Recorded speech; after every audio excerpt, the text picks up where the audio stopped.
When you are looking for equivalent ratios, there's a few ways you can handle this. Now, you're trying to determine whether or not yes or no. We're going to do y or n depending upon whether it does or does not work.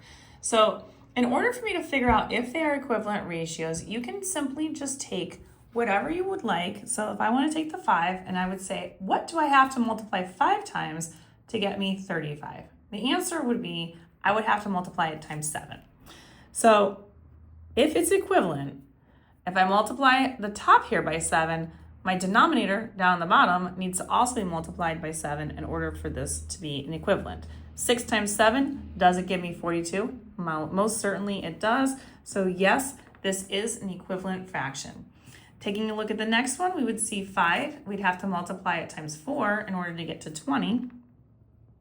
So if I do that, I got to do it down here in the bottom and see if 4 times 4 gives me 16, which yes, it does. So this is an equivalent ratio. Over here, we see this one, which is a little bit of a difference. So when you're looking at something like this, you're going from a bigger number to a smaller number. So what you can do, and again, a couple of different options to choose from, is you can take the 5 and divide by 3. Again, if you're using a calculator, you should be able to do this maybe in your head anyway, but it does come out a little bit weird.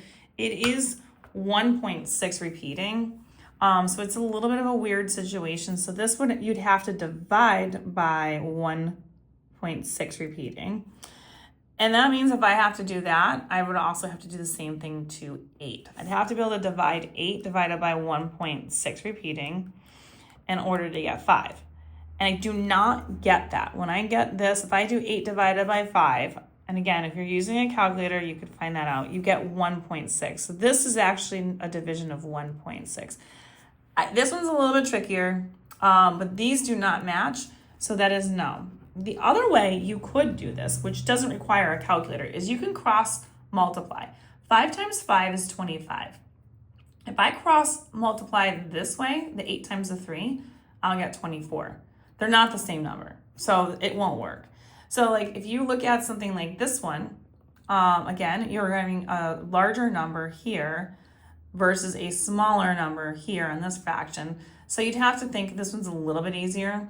If I take 4 and I want to go down to 2, what would I have to divide by? I'd have to divide by 2 because 4 divided by 2 would get me 2. So this one you would have to divide by 2 or cut it in half. Now, in order for me to get an equivalent here, I'd also have to do the same thing. I'd have to divide by 2 in order to get this. However, 9 divided by 2 is not 3. So that is not a correct answer. So this is also not an equivalent ratio. Again, if you weren't sure, you could always multiply 4 times the 3, which gives you 12. And it should be equal to 9 times 2, but that gives you 18. So they're not equal. Now we're looking at this one. Again, we're starting off with a smaller going up to a larger. So 11 times what would give me 55? Well, the answer would be times 5. And then here we would have to multiply also times 5. And 2 times 5 does indeed give me 10. So yes, that is an equivalent fraction or ratio. My last one, 12 11ths goes up to 24 22nds. So I'd have to do 12 times 2 to get 24, and 11 times 2 will indeed give me 22. So yes, that is an equivalent ratio. And if you want more questions like these, you can find them all on my YouTube, Instagram, and TikTok at U1Algebra. And these can all be located in the Are You Ready for Middle School Math playlist. And don't forget, like, share, and follow me for more so you are ready to go for math class.